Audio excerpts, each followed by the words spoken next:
Hey everyone, and welcome back to another King Arthur Legends Rise video. So in today's video, guys, we're going to be reviewing Sigrun, which I think is a very strong legendary. She's specialized, but I think where she's specialized, she just does the thing so well. So if you pull her, I think it just really helps you progress in that area that she's specialized for. I also think that you can take her in other areas, but the one equipment dungeon is surely made for her, and it's just really the game is really lacking characters with that type of mechanic, so it just makes her so important to that whole strategy. But I did want to talk about her. I also thought it would be funny to have a video on a legendary hero the day after I made a video saying why legendaries suck. I just thought that would be funny. Some may say hypocritical, but I'm going with funny. So, without further ado, let's talk about Sigrun. So, Sigrun's potential really opens up when she is Chivalry 3, which is why I wanted to make this video. If you pulled only one copy of Sigrun, she is going to be good, but she might not be anywhere near as good as what I will showcase in this video.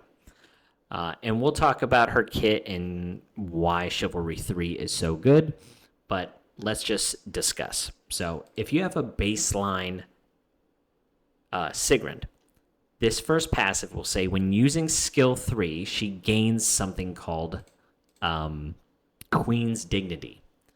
And what Queen's Dignity does is whenever she's hit, she has a 40% chance to reflect damage back to the enemies and also inflict mark on all enemies for one turn, which is very good. Like, that is a good skill to gain a good buff to gain after you use your skill 3, which is the skill you're going to be using the most with her anyway. So this is really good. Mark is the key mechanic in the equipment dungeon that we'll showcase her in.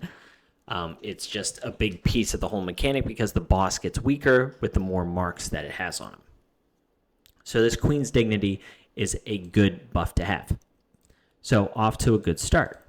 Her second passive is called Queen's Spite, and that has a 60% chance to trigger when an ally is hit. So when an ally is hit, she increases the buff durations by one turn. Increases durations of all buff by one turn.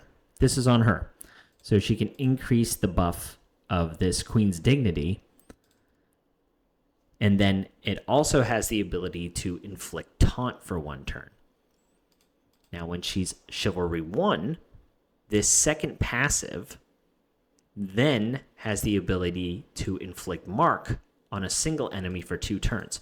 This is a good skill, like inflicting mark with the possibility of inflicting it on the boss is strong. However, the boss does have, 2 appendages. It's got 2 wings. And it grows more, like, the further down that you kill it. Like, it can regenerate them or whatever. So this is, like, an okay passive. It's good, but it's really not good at all until you get Chivalry 1. That's the important thing. But the fact that it increases the buff on your first buff from your passive 1 is what makes it really solid. Now, the third passive is something that I really don't think is that good. It's okay. This weird, 10% chance to, switch everything is whatever. You should never bank on that. But whenever Sigrun falls below 30% HP, she kind of has this, free life. If she were to get hit and killed, she just wouldn't. She wouldn't get killed. And then this perseverance buff would go away. And that's all that does. So it's okay. It's good. But if you were wanting to level up Sigrun's skills, what I would do is I would keep her at level 40. Try and level up these 2 skills, as these are the ones that I think matter. And then eventually level her up to 50, so then this one unlocks, because you really don't want your skills to take place in here. Like, bumping this up to 25%, that's not bad. Like, this is an okay skill. It's good. It's just in my opinion, not very important. The mark is what matters. Now, I talked about the Chivalry 3 being really important. Once you get her to Chivalry 3, it changes that Queen's Dignity, which is 40% chance to do this and inflict mark, to Queen's Counter, which is so much better. So you have a higher percentage chance for this to trigger. And then on top of that, not only are you inflicting the mark, but you're increasing the duration of all marks. That is the really important thing.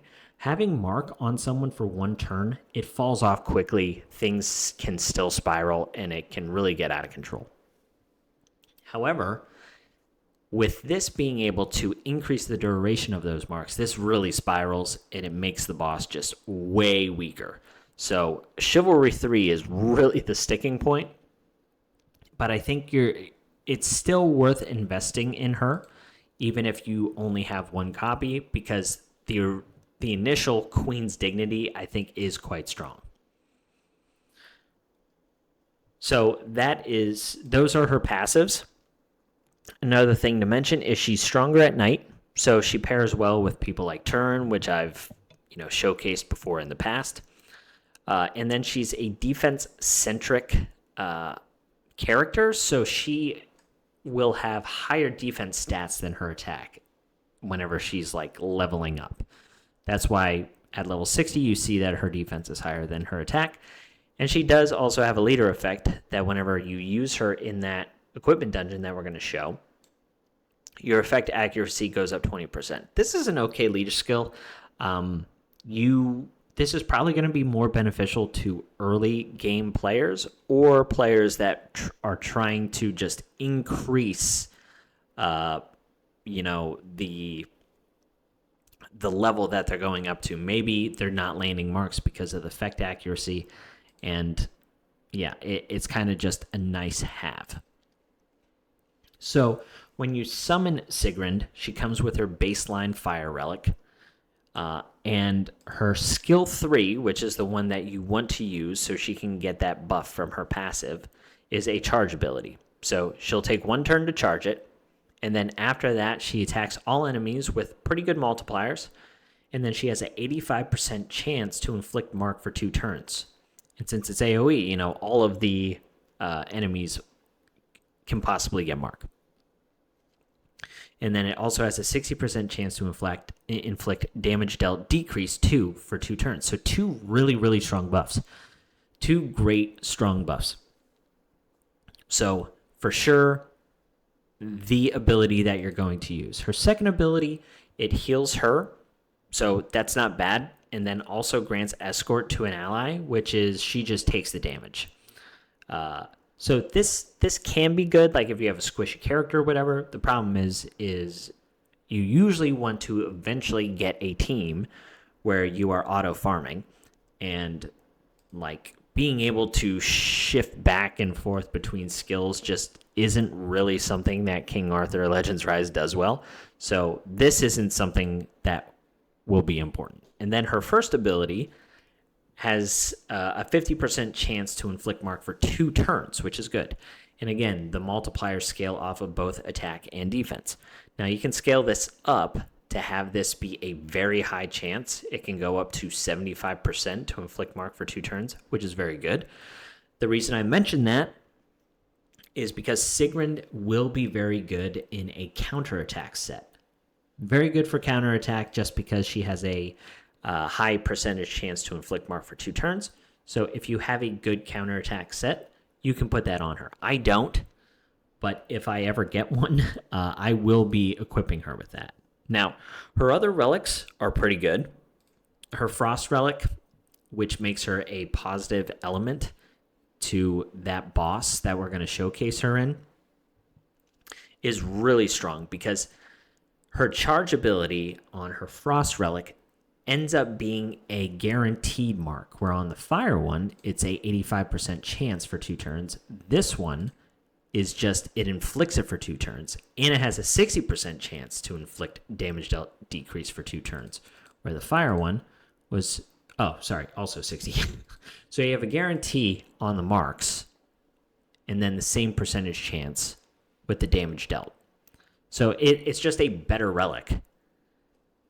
And again, like the other parts is, I think, the exact same thing, 50% chance, yeah, all that stuff. Now her Storm Relic is really special because she has Inflict Mark for 2 turns with a crazy multiplier. Like, look at this multiplier. However, it's not AoE, so you're only going to be inflicting mark on one person. But then she has an 85% chance to inflict attack decrease 2 for 3 turns, and then also decrease the target's attack gauge by 80%. This is nuts. This is an insane skill. Yeah, I would love to be able to pull that Storm Relic and really test it out. But her baseline fire is good. You know, this is what you want her to do. You want to inflict the marks. And then that additional bonus of the damage dealt decrease is just even better. So her equipment, I've just got her in jank gear, right? I have her in some resistance set. I have her in a critical set, just for a little bit of damage, some defense, and then triple roll on her effect accuracy. So I have hit accuracy. I don't know why. This should be effect accuracy. Like, she's not even built well, right? Flat attack. This is pure garbage. This shouldn't even be a thing. And then I have effect accuracy on the belt. And the next time Serpents is open, I'm going to unlock her 3-star to unlock the orb. But other than her Chivalry 3, right? Everything else here is pretty pitiful. I'd say all of her stats are just really bad. She's got okay defense, which I would even mark as kind of poor considering she's Chivalry 3. Really bad stats elsewhere, only 30% effect accuracy. You want her built more effect accuracy so she can land the marks and the decreased damage down. And then you just want her with bulk to survive. You can build her in damage. I just don't think you need to. I think the key thing is for her to land her marks. Now, why is that important? If you go to the equipment dungeon and you actually look at the boss talking about marks, it's pretty nuts. He has this ability that when he's attacking, if he has mark, he removes 1 buff, and he gains tons of buffs. And then if he has 3 or more marks on him, he basically takes all of the buffs that he has and just turns them to debuffs. And then also if he has 3 or more marks, he gives himself block buffs. So it's just so key for you to land the marks on him, which is what makes her so good. So here we're bringing in Turin. This is going to turn it into night. I'm also using her Fire Relic. With her Fire Relic, she gets some pretty good buffs here, which is evasion to take less damage, and then effect resistance from the boss with the recovery over time. But this is also to speed up the Sigrun, which this kind of messes with my speed tuning of the new character, but it is what it is. I just wanted to showcase Sigrun and the new hero for the damage. Sarah is also in there with her Frost Relic just to be a stronger affinity against the boss, but she is there as well because she brings buff disruption on her skill 1. I've talked about Sarah ad nauseum. So that's pretty good as well. And then we also have the new hero in here for damage. So if we go to repeat battle, we prioritize this boss here. I'll go into the skills and we'll slow it down whenever we get to the boss. But our skill settings, we want Sigrun to be using her 3rd ability. If things don't work out where we don't have enough vigor, it's okay if she uses her skill 1 ability, because you still have the ability to put up the mark. So Turin and Sarah are in Vigor set, so I'm going to be recharging my Vigor a lot. Sarah's going to recharge 3 Vigor because she's just using her skill 1. Turin will be neutral because the Vigor will give her 1 Vigor additional each turn, so then it's just going to be between Yrrit and Sigrun. So, yeah, with that being said, let's kind of just move forward here. So you saw the buff duration actually went up on our Sigrun. Big damage from Irrit. But this is her being charged for her ability. So you'll see her big AoE ability take place here right after Irrit goes. So there's the big damage. There's the, damage down, and then she put up the marks. So she got attacked, but nothing happened other than her buffing herself from her second passive ability. There's the Queen's counter. So that's where she does damage and then also puts up a mark and then also increases the duration of those marks. And the mark debuff itself is actually pretty good because it decreases the defense of somebody by 5% and their evasion by 10%. And this boss has a very high evasion rate. So it just works on so many different levels. However, in other pieces of content, I still think mark is an okay debuff, especially with someone like Sigrun who can stack a bunch of marks. It kind of plays in as an additional defense down. So yeah. So she's charging up her ability in. Sarah's just doing her stuff. We'll get through this here, and then we'll get to the boss. Because this is where things get interesting. So this boss right here, he does this first ability, and then you see he put up hit accuracy on himself. That was the one buff that he did. So thankfully, Sarah was able to put up the buff disruption, which is a key piece. But if she didn't land that, we had Sigrun here with her charged ability to land the mark. So this buff duration does go away quickly because the boss takes, multiple turns. All right, so here, this is where Sigrun will do her big attack. So sadly, we did not land the mark. But we're hoping to land the mark whenever the boss does his attacks. So Queen's Spite, nothing. That was just her second passive. There's the Queen's counter. Sadly, we missed the mark again. This is where her effect accuracy, I think, is a bit low. So maybe even her, leader skill would be a nice addition. But she has that Queen's Dignity buff on her. So anytime the boss goes, we're going to have the possibility of landing additional marks. The evasion from turn here is coming up pretty clutch. So we did finally land one of the marks, and you saw it's now 2 turns, but that's because of her dignity. And now we just landed another mark. And this is where having those additional marks on the boss is really good because it removed one of the buffs. It also just really helps because we're using a damage dealer that benefits from having the boss with mark. He does additional damage. So we'll speed this up to 2, but you get the point. She's just countering, putting those marks up with her counters. So there's another counter. And that's where this boss, he would have crazy amounts of damage, of buffs on him if he did not have these marks. But because he has 3 marks, he ends up removing buffs. He ends up swapping like all of his additional buffs out.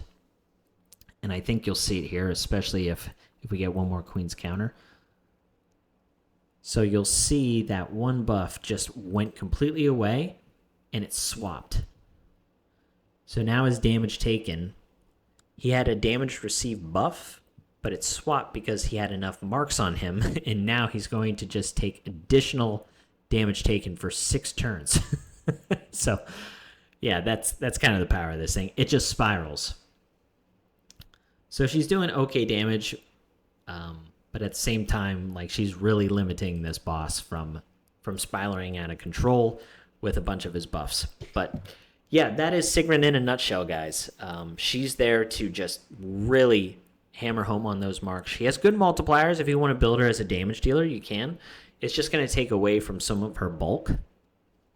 But she's got good multipliers. So if you don't have this new hero or whatever to really utilize the damage, if you have Bedivere, that's also great. You can still use her as support. But if you don't have either of these two characters and you have Sigrun, yeah, try and build her in, in a little bit of damage. But yeah, she's just a great enabler for this dungeon to scale. So I just wanted to bring a quick little video, talk about how she operates, why she's really, really strong, and yeah, I hope you enjoyed. But anyway, that's all I got. I'll catch you on the next one. See ya.